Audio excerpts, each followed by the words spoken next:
سلام، اخباری آزادی است. خبرهای تاجیکستان و جهان را من مومین احمدی تقدیم میکنم. امروز 5 سپتامبر است. نگاه به چند موضوع برنامه. در نتیجه حمله مرگ طلبانه به سفارت روسیه در کابل کمش 2 نفر کشته و 11 کسی دیگر جراحت برداشته است. خدمت پولکی در ارتش تاجیکستان چگونه می‌گذرد و کیها امکانی با سپردن پول تنها 1 ماه خدمت سربازی می‌کنند؟ ضیاءالدین نقشبند که از خسپاره شاهکاری می‌آفرد امیدوار است که محصول زحمتش قدر خواهد شد. یا شفق و ذوق میهم دوستی میهم پرستی که من به همین کار دستم. بنا به اطلاع دریافتی در چند روز اخیر بیش از 100 مهاجر افغانستانی مجبوراً از تاجیکستان به افغانستان بیرون کرده شدند. مهاجران افغانستانی میگویند آنها را از کوچه یا از خیابان گرفته به قرار دادگاه از تاجیکستان میرانند. مقامات تاجیکستان مسئله را شرح نمیدهند و سبب چنین معرکه معلوم نیست. پناهندگان از ترس کشته شدن از افغانستان فرار کردند. وضع افغانستان همانا ناامن باقی میماند. امروز در نزد سفارت روسیه در کابل ترکیش رخ داده است. سرگئی لاوروف وزیر کارهای خارجه روسیه در آغاز ملاقات با وزیر کارهای خارجه تاجیکستان سیراج‌الدین مهرالدین خبر حمله به سفارت را تصدیق کرده افزود در این حمله 2 رفیق ما کشته شد. تفصیلات بیشتر در گزارش همکارم کیومر سیاتا. صبح 5 سپتامبر در نتیجه انفجار در نزد سفارت روسیه در شهر کابل پایتخت افغانستان 2 نفر به هلاکت رسیده، کمش 11 کسی دیگر جراحت برداشته است. رسانه‌های محلی در شبکه‌های اجتماعی نواری جای حادثه را نمایش دادند. رئیس پلیس منطقه به خبرگزاری ریترز گفته است که مرگ طلب اثنای روبرو شدن با ناظران سفارت مواد ترکنده را فعال کرد. مولوی صابر افزوده است که مسئول حمله با آتش ناظران سفارت کشته شد.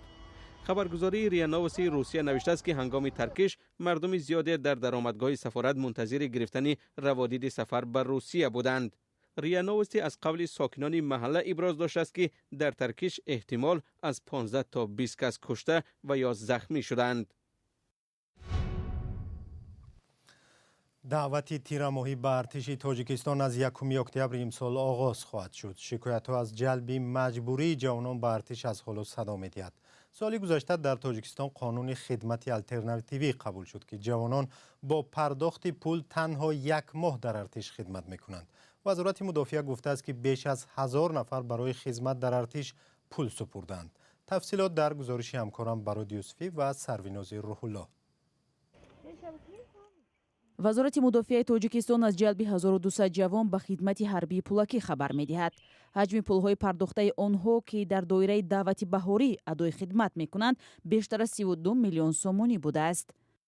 در مشغول مرکزهای تعلیمی فخرآباد ولایت ختلان، تاج محل و لاهور گارنیزون دوشنبه و در پایگاه فیلیال دانشکده حربی وزارت مدافعه در ولایت سوخت عهدهداری یافت خدمت حربی را با گذشتن جمع آمد 1 ماه حربی همچون سرباز ادا نموده ایستادند. موافق نقشه برنامه‌های تعلیمی سربازان هیئت ذخیره‌های دعوت سفربری روز 16 سپتامبر سال 2022 پورا به انجام می‌رسد. سخنگوی وزارت مدافعه گفت هر یک جوان با پرداخت 420 نشان دهنده برای حساب‌ها که برابر به 26880 سومانی است خدمت سربازی را ادا می‌کنند. محمد علی زاده افزود مبلغ پرداخت گردیده برای بنیاد قسم‌های نظامی علاهیده در حدود گارنیزون‌های کشور، تأسیس پایگاه‌های مودی تکنیکی، ساختمان بنا و انشاءات اهمیت دارای نظامی، تعمیر و ترمیم آنها، پرداخت معاش افسران و کارمندان تعلیم دهنده، خراجات مأموری و تعیین حفظ اجتماعی دیگر خدمتچیان حربی روانه می‌گردد. خدمت حتما کردن در کره نه که خیلی پول کلان قضیه که خدمت بکنن. پول داشته باشیم بابا نباشه چه خیلی. آدمایی که هستن شرایط یعنی پول دادن ندارن. هر کی مجبور میشوند خدمت کنن. خدمت بکنن وطن در خدمت کنن که هر کس در تپکچی نروند. گشنه نگردن شکمشون سر تنهاشون پوشیدگی نه هم 26000 را بگیرن زندگیشون رو بینن و برای خدمت کنن. جنگ در ما رفتیم خدمت کردیم هیچی بالا ما نزدید نگشتیم. بهترین شرایط را داشتیم مقصد ما گایگان کمبودی ندیم خدمت رو و توز را با کل فعالیت بودستیم در бори аввал моҳи январи соли равон 450 ҷавон бо пардохти беш аз 11 миллион сомонӣ хидмати сарбозии пулакиро адо карда соҳиби билети ҳарбӣ шуданд.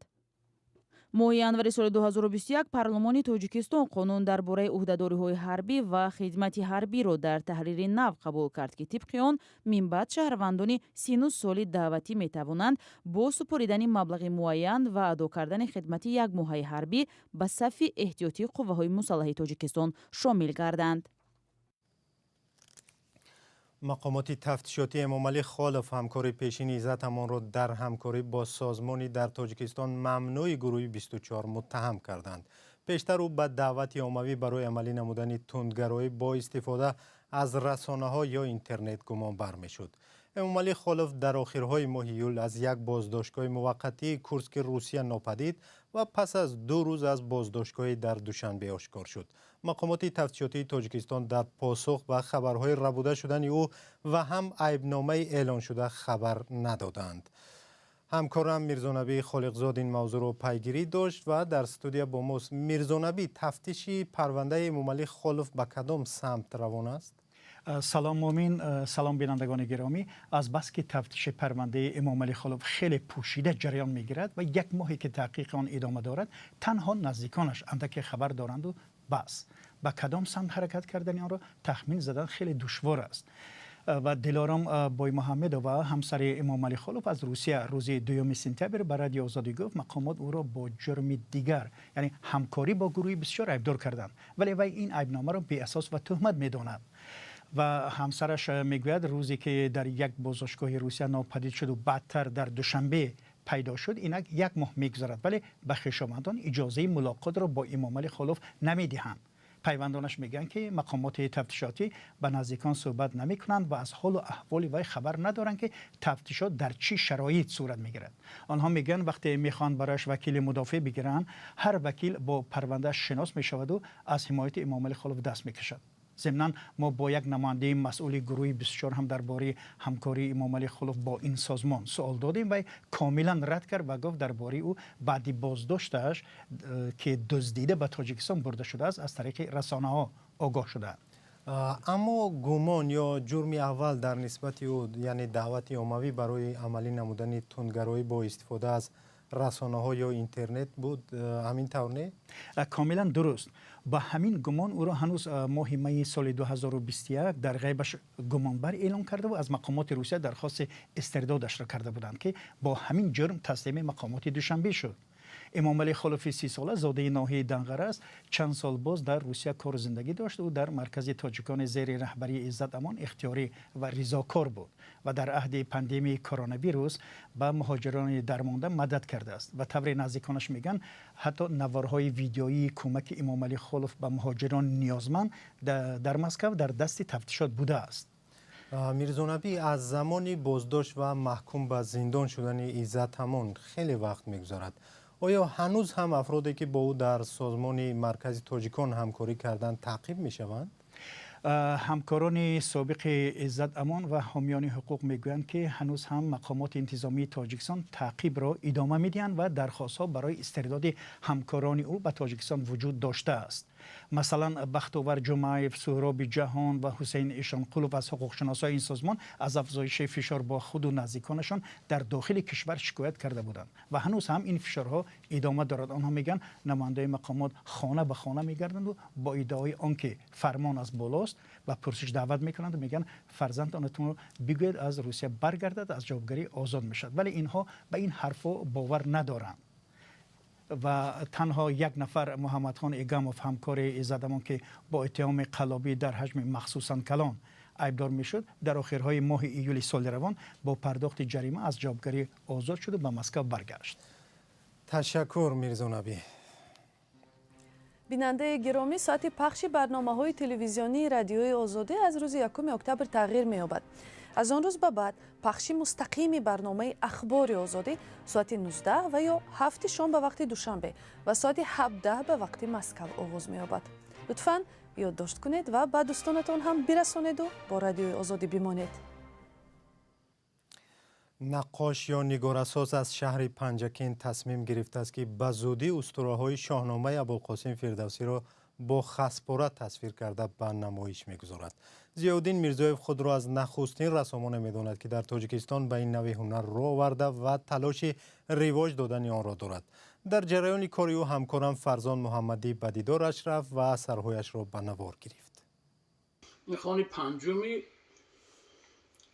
داستان شاهنامه و دستگیر کردن اولاد و بستن اولاد را از جانب رستم داستان. ضیاءالدین میرزایف متخلص به ضیاءالدین نقشبند حالا 7 خانه رستم داستان را از روی اثر شاهنامه به رشته تصویر میکشد. این کار را او تقریبا 1 سال پیش شروع کرده و نیت دارد تا زمستان امسال به معرض هواداران رسامی گذارد. در این وقت مثلا کسی من نگفته است اون که مثلا از فردوسی یک چیز کاش. این چیز در فطرت انسان نهاده شده است که وطنش دوست دارد، ملتش دوست دارد، تاریخ گذشته خلقش دوست دارد. این چیز یک شوق و ذوق وطن دوستی، یک شوق و ذوق میهن دوستی، میهن پرستی که من به همین کار دست دادم. ضیاءالدین هر یک اثرش را تقریبا در 2 ماه آماده می کند و جهت فرق کننده کارش در آن است که او نه با قلم مویدار رنگه بلکه با خسپایه های جو و گندم در روی متای برشته تصویر می کشد. مثال پیوسته هر ساعت و دقیقه ده نمی چسبیم. مثال اینا کمتر کار میکنیم، بعد فکر میکنیم، اندیشه میکنیم.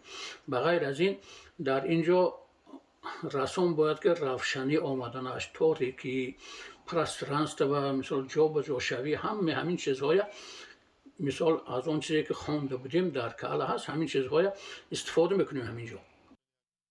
رسامان میگویند با این نوع هنر در تاجیکستان نو روبرو میشوند.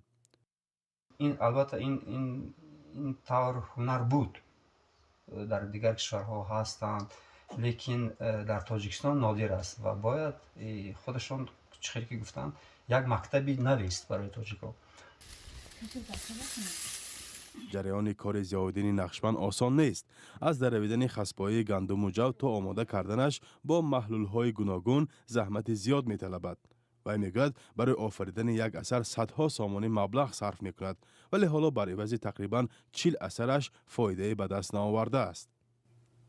من حالا یگان کار نفروختم یگانجا، فقط برای مثال یک جا نمایش گذاشتم به مقدار اثرها در کار، هم مقدار بود کردم در کار. علاوه فروختن گریگر یگانجا نمایش داده نمیشه. هنرمند باید از پس هنرش نام خورد. اگر او از پس هنرش نام نخورد، هنر خار میشه. چون کار این کس با کسی در کار هم نمیشه، شاید یک موزه میخرد، لیکن من میخواهم که امروز تاجیکا خودشون از شهروندان، از هنرمندا دستگیری کنند و کار هنرمند خرند. ضیاءالدین میرزایف معروف به ضیاءالدین نقشبند در تاجیکستان تنها نفری است که از خسپاره ها مصوره می سازد. ملکه سرزم، مهرگان، جوی مولیان و ده ها اثرهای دیگری و از کارهای تا این دم انجام داده اش هستند. و تا حال فقط در چند نمایشگاه داخل تاجیکستان اشتراک کرده و نیت دارد این اثرهایش را به بیرون از کشور نمایش بدهد. مثال خدا خواهد امیدوارم که با حکومت دستگیری هم میکند، باز یگان ممکن شاید که عنوان پیشنهاد کنم برای صنعت نو. البته اینجا با میدونم امیر جان یک امید ویش همین، مثال هر چه توکلی هم کار نمیکنه، یک امیدی هست. فرزان محمدی، رادیو آزادی، شهر پنجکند.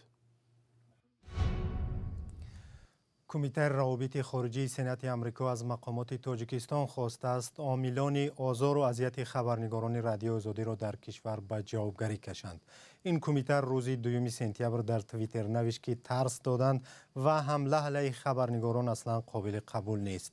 واکنش رئیس جمهوری تاجیکستان یا دستگاه الحال دسترس نشده است.